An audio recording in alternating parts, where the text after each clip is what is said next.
అన్నా ఇన్ని డబ్బులు ఎందుకే? పనుందిరా, వాడుతున్న కొన్ని కొనాలే. నువ్వే చూస్తావు కాకు.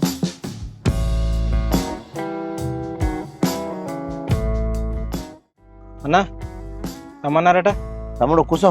ఎందుకన్నా పర్లేదు చెప్పు. తమ్ముడు ఇగో తీసుకో ఏంటి అన్న అవి? డబ్బులు. తమ్ముడు తీసుకో. నువ్వు ఎలాగో సర్పంచ్ గెలవవు, నా మాటిని ఈ డబ్బులు తీసుకో. కావాలంటే నిన్ను మన గ్రామానికి ఉప సర్పంచ్ చేస్తా పో.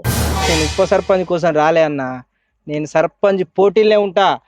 ఇవి చాలకపోతే ఇంకో 10 లక్షలు కల్పిస్తానే, తీసుకో. అన్నా నాకు పైసలు ముఖ్యం కాదు, నేను న్యాయంగా జనాల మధ్యలోకి వెళ్ళి వచ్చి గెలుతా. రేపు వేలం పాట ఉంది, ఎట్లా నేనే గెలవబోతున్నా, నేనే కొనుక్కుంటా ఆ సీటు. అదేదో ఇప్పుడే డబ్బులు తీసుకున్నావు అనుకో, డబ్బులు మిగులుతుంది. లేకపోతే ఇవి కూడా లాస్ అవుతావు. ఆ 20 లక్షలు నీకు ఇస్తా, నువ్వు సపరేట్ ఉంటావా? సరేపో రేపు వేలం పాట